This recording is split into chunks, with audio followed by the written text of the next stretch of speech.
حضرت عثمان غنی رضی اللہ تعالیٰ عنہ حضرت عبداللہ ابن مسعود کے گھر آئے.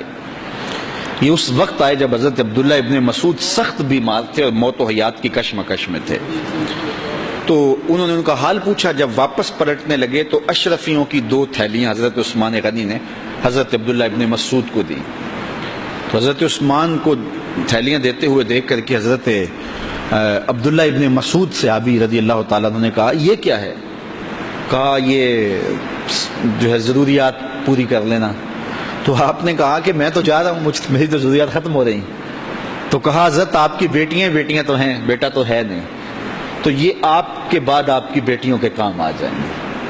تو حضرت عبداللہ ابن مسعود کا یقین دیکھیے, فرمانے لگے کہ یہ کسی اور کو دے دو, میری بیٹیوں کو ضرورت نہیں رہے گی, اس لیے کہ میری بیٹیاں اتنی دیر تک سوتی نہیں ہیں جتنی دیر تک سورہ واقعہ نہیں پڑھ لیتے.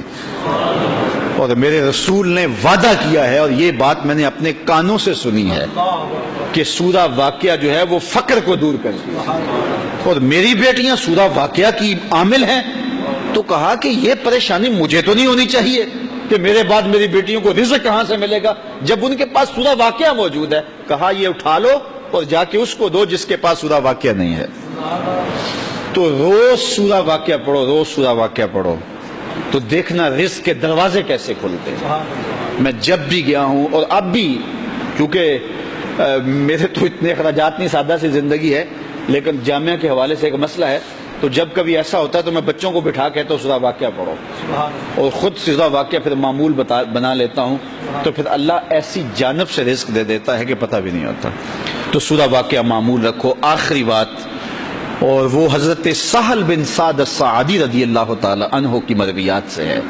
شکا رجل الی رسول اللہ دیک المعیشۃ والفقر. ایک شخص حضور کی خدمت میں حاضر ہوا, کہا حضور تنگ دست بڑا ہوں, کثیر العیال ہوں, بچے زیادہ ہیں, ذرائع آمدنی تھوڑے ہیں, میرے لیے کوئی نسخہ ارشاد فرمائیے. تو آقا کریم نے اس کو کیا نسخہ دیا؟ یہ سب سے آسان نسخہ, اذا دخلت الدار فسلم علیہ. جب گھر جائے تو گھر والوں کو السلام علیکم کہا کرو. جو ہی گھر میں داخل ہو السلام علیکم, اور اس کے بعد ایک مرتبہ سورہ اخلاص پڑھ دیا کرو, قل هو اللہ احد.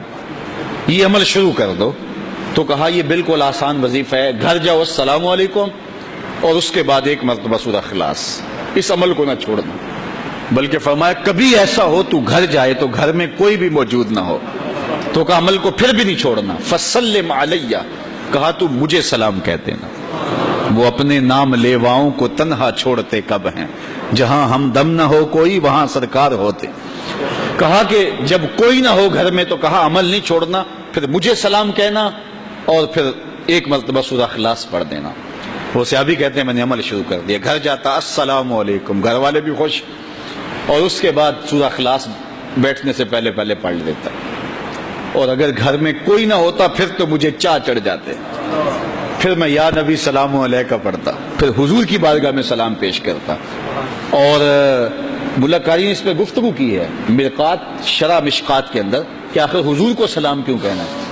انہوں نے جو لفظ کہے ہیں لفظ سنیے, وہ کہتے ہیں لِأَنَّا رُوحَهُ عَلَيْهِ السلام موجود فی بیوت المسلمین, اس لیے کہ آقا کی روح مومنوں کے گھروں کے اندر فیض بانٹ رہی ہوتی. تو کہا پھر مجھے سلام کہہ دینا. وہ کہتے ہیں میں جاتا اور حضور کو سلام کہہ دیتا, اور اس کے بعد سورہ فاتحہ سورہ اخلاص پڑھ دیتا. پھر ہوا کیا, اللہ اکبر. ہمارے استاد کہتے تھے اگر کسی کے اندر حسد ہوگا تو وہ یہ عمل نہیں کر سکتا, حسد نہیں ہے تو وہ عمل شروع آج ہی کر دے. وہ کہتے ہیں حتی افاد اللہ جیرانہ, اس عمل کی برکت سے میں نے تو امیر ہونا ہی ہونا تھا, میرے ہمسائے بھی امیر ہو گئے.